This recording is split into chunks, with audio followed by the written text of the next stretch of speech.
आगे हम सब देखते हैं सभी डीईटीज और पार्टिसिपेंट्स इस बात को सुन के हैरान हो जाते हैं कि इस बार गॉड्स ऑफ डिस्ट्रक्शन भी टूर्नामेंट में पार्टिसिपेट करने वाले हैं। फाइनली टाइम आ चुका था इस न्यू टूर्नामेंट को स्टार्ट करने का। टूर्नामेंट शुरू हो जाता है। सभी पार्टिसिपेंट्स प्लेनेट के अलग अलग लोकेशन पे टेलीपोर्ट होने लग जाते हैं। इस प्लेनेट पे हर तरह का इन्वायरमेंट था जिससे फाइटर्स को एडवांटेज था। जो फाइटर जिस तरह के इन्वायरमेंट में सूटेबल था उसमें फाइट कर सकता था। गोकू जंगल जैसी जगह में टेलीपोर्ट हो जाता है, अपने आसपास देखता है पर उसे अपनी टीम का कोई भी मेंबर नहीं दिखता। गोकू सोचता है अब आगे क्या करूं, क्या सबसे पहले अपने टीम मेंबर्स को ढूंढूं या फिर किसी को फाइट के लिए चैलेंज करूं। थोड़ा सोचने के बाद गोकू डिसाइड करता है सबसे पहले एक फाइटर को हरा के उसकी ड्रैगन बॉल लेके स्टेज 2 कंफर्म करता हूं, उसके बाद बाकी मेंबर्स के पास जाऊंगा। गोकू बैटल की सर्च में आगे बढ़ने लगता है। उसके बाद हम सब देखते हैं काबा को जो अपने टीम मेंबर्स को ढूंढते हुए आगे बढ़ रहा था, लेकिन बीच में काबा के सामने यूनिवर्स 3 के रोबोट्स आ जाते हैं। सभी रोबोट्स ग्रुप में आए थे और उनके साथ उनका लीडर पापा रोनी भी था। सभी रोबोट्स एक साथ काबा पे अटैक कर देते हैं। काबा सुपर सेन 2 फॉर्म में जाता है। उसके बाद सभी रोबोट से फाइट करने लगता है, लेकिन वो अकेला सबको नहीं संभाल सकता था।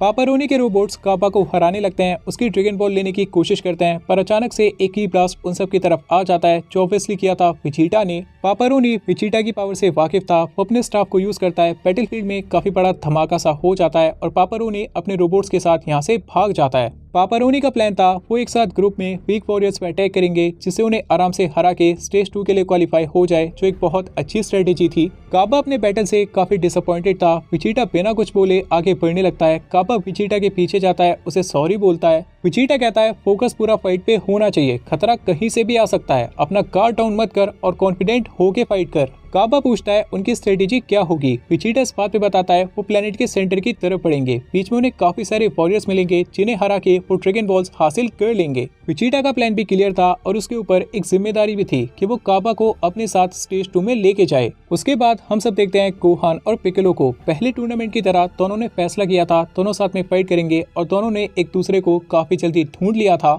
ये दोनों भी आगे बढ़े थे कि इन पे अटैक करने आ जाते हैं ओबुनी एंड रूबॉल्ट, वही वॉरियर्स जिन्हें गोहान और पिकलो ने टूर्नामेंट ऑफ पावर में एलिमिनेट किया था। ओबुनी कहता है ये हुई ना बात, तुम दोनों को हरा के तुम्हारी ड्रैगन बॉल्स लेके आगे जाने का मजा ही कुछ और होगा। पिकलो इस बात पे कहता है जानते हुए कि हम दोनों ने तुम दोनों को काफी आराम से हरा दिया था, तुम्हें अब भी ऐसा लगता है कि तुम दोनों हमें हरा सकते हो। ओबुनी इस बात पे बताता है वो हार मुझे अच्छी तरह से याद है और साथ ही ये भी याद है तुम दोनों किस अंदाज में फाइट करते हो। टूर्नामेंट ऑफ पावर के बाद हम दोनों की पावर काफी हद तक बढ़ चुकी है। ओबुनी के ऐसा कहते ही रूबॉल्ट पिकलो पे एक स्नीक अटैक ट्राई करता है। वो पिकलो के राइट साइड से अटैक करने आता है। पिकलो का ध्यान ओबुनी पे था, फिर भी वो बिना देखे राइट साइड में पंच करता है और ये वाला पंच रूबॉल्ट को लग जाता है। पिकलो कहता है शायद इस बात से अंदाजा हो गया होगा हम दोनों की पावर किस हद तक बढ़ चुकी है। अभी गोहान और पिकलो का बैटल स्टार्ट हो जाता है ओबुनी एंड रूबॉल्ट के साथ। अभी कहानी आती है धोखेबाज पे, आई मीन फ्रीजा पे। फ्रीजा का नेचर हम सबको पता है, ये कब क्या करता है इस बात को कोई प्रिडिक्ट नहीं कर सकता। जैसे अभी आपने प्रिडिक्ट नहीं किया होगा, फ्रीजा ने ऑलरेडी एक फाइटर को हरा दिया है एंड उसे ड्रैगन बॉल भी मिल चुकी है। फ्रीजा आराम से प्लेनेट के सेंटर में जा सकता था, वो स्टेज 2 के लिए क्वालिफाई हो जाता, लेकिन फ्रीजा ऐसा नहीं करता बिकॉज उसका प्लान था दूसरों के काम में टांग अड़ाना।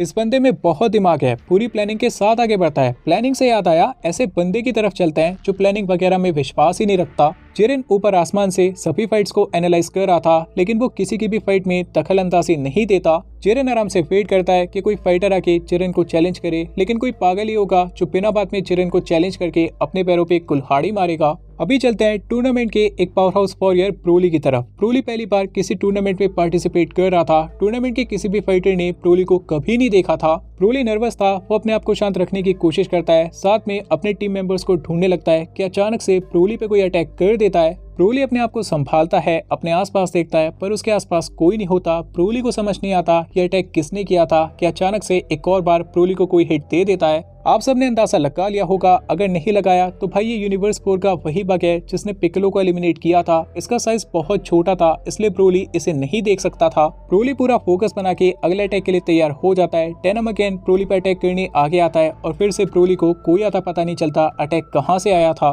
ब्रोली को याद आता है गोकू ने उसको 2 ही चीजें सिखाई थी कि कंट्रोल करना और की सेंस करना। ब्रोली अपनी आंखें बंद करता है, अपने अपोनेंट की एनर्जी सेंस करने लगता है। डेनम अगेन ब्रोली पे अटैक करने आगे आता है, पर इस बार ब्रोली डेनम को काउंटर अटैक दे देता है। अपने फिंगर से अटैक करता है ब्रोली पे, बिल्कुल वैसे ही जैसे हम सब कैरम खेलते हैं। एक हिट टेनम के लिए काफी था। टेनम की ड्रैगन बॉल नीचे गिर जाती है, जिसका साइज नीचे गिरते ही नॉर्मल हो जाता है। जब ड्रैगन बॉल टेनम के पास थी उसका साइज काफी छोटा था, जिससे टेनम को अपने छोटा होने का एडवांटेज मिल रहा था, लेकिन उसके पास से गिरते ही ड्रैगन बॉल का साइज वापस से नॉर्मल हो गया। ब्रोली खुश हो जाता है, उसे ड्रैगन बॉल मिल चुकी थी। ब्रोली ड्रैगन बॉल लेके अपने टीम मेंबर्स को ढूंढते हुए आगे बढ़ने लगता है। उसके बाद हम सब देखते हैं हिट को, जो बिना टाइम वेस्ट किए एक फाइटर को हरा के उसकी ड्रैगन बॉल लेके सेंटर की तरफ बढ़ने लगता है। देन कहानी आती है केल पे, जो डरी हुई थी कि कोई इस पे अटैक न कर दे। अचानक से केल को ऐसा लगता है कि उसके पीछे कोई है। केल बिना देखे पीछे की ब्लास्ट कर देती है, लेकिन पीछे कॉलीफ्ला थी जो आराम से इस की ब्लास्ट को टॉच कर लेती है। केल काफी हद तक रिलैक्स हो जाती है, बिकॉज कॉलीफ्ला के साथ उसे काफी सेफ फील होता है।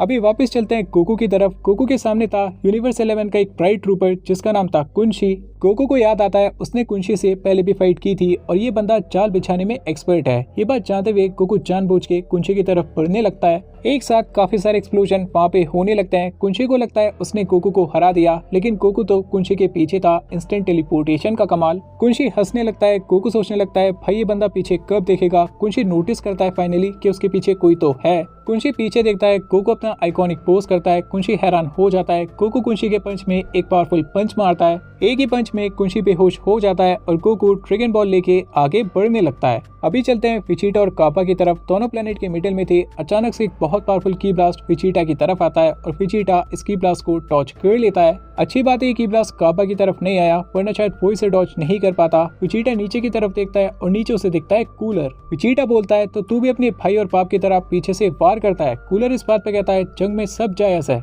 कापा फाइट के लिए तैयार हो जाता है, लेकिन विजिटा कापा से कहता है वो अकेला कूलर से फाइट करेगा। विजिटा और कूलर आमने सामने आ जाते हैं। कूलर अपनी पावर इंक्रीज करता है, पर विजिटा को इस बात से एक घंटा फर्क नहीं पड़ता। वो आराम से कूलर को देखता रहता है। कूलर अटैक कर देता है विजिटा पे और एक बहुत पावरफुल पंच विजिटा के फेस पे मारने में कामयाब हो जाता है।